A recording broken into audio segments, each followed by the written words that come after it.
আসসালামু আলাইকুম সবাইকে welcome back to Anwar academy. আশা করছি সবাই ভালো আছো, নিরাপদে আছো। আজকের এই ভিডিওতে আমি দেখানোর চেষ্টা করব কিভাবে সাবজেক্টের পরে know, knows, knew, how to এবং এর সঙ্গে প্রয়োজনীয় শব্দ যোগ করে কিভাবে আমরা নতুন নতুন মজার ইংরেজি কিছু বাক্য তৈরি করতে পারি। So dear learners, let's begin hour today's lesson. এখানে আমরা প্রথমে একটা সাবজেক্ট ব্যবহার করব, সেটা আই। আমি যদি এটা প্রেজেন্ট ইনডেফিনিট টেন্সে ব্যবহার করি, তো তোমরা জানো যে প্রেজেন্ট ইনডেফিনিট টেন্সে সাবজেক্ট যদি থার্ড পারসন সিঙ্গুলার না হয় তাহলে কিন্তু মূল ভার্বের সঙ্গে এস বাই এস যুক্ত হয় না। সেক্ষেত্রে I know how to drive a car, অর্থাৎ আমি জানি কিভাবে একটি গাড়ি চালাতে হয়। এরপর আমি পরের যদি বাক্য তৈরি করি হি থার্ড পারসন সিঙ্গুলার, আমরা এর সঙ্গে কি যোগ করব, নো ব্যবহার না করে knows. He knows how to do the sum, সে জানে কিভাবে অঙ্কটি করতে হয়। এরপর আমি যদি শি ব্যবহার করি, she knows how to speak in English, সে জানে কিভাবে ইংরেজিতে কথা বলতে হয়। এরপর আমি যদি দে ব্যবহার করি, দে নিউ, নো এর পাস্ট ফর্ম, তাহলে তারা জানতো how to speak in English, তারা জানতো কিভাবে ইংরেজিতে কথা বলতে হয়।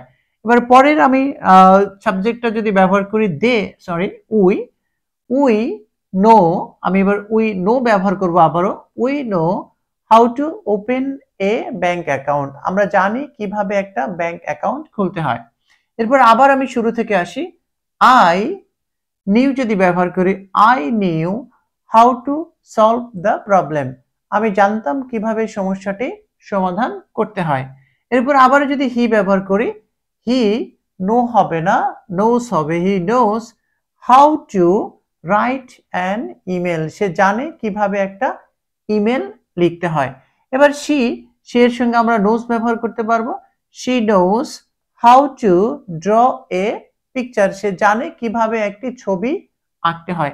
এবার আমরা পরেরটায় চলে যাই, দে নিউ, এবার আমরা পাস্ট টেন্সে বাক্য লিখবো, they knew how to operate a computer, তারা জানতো কিভাবে একটি কম্পিউটার চালাতে হয়। ডিয়ার লার্নার্স, আশা করছি তোমরা বুঝতে পেরেছো যে কিভাবে know, knows, knew, how to এরপরে ভার্বের বেস ফর্ম প্লাস অতিরিক্ত শব্দ যোগ করে কিভাবে তোমরা এরকম মজার বাক্য ইংরেজিতে তৈরি করতে পারবে।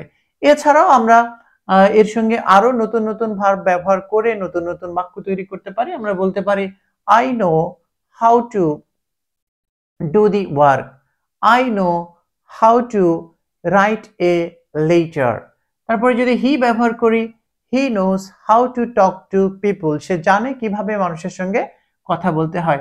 আমি যদি এখানে শি ব্যবহার করি, she knew how to communicate with friends, সে জানতো কিভাবে বন্ধুদের সঙ্গে যোগাযোগ রাখতে হয়।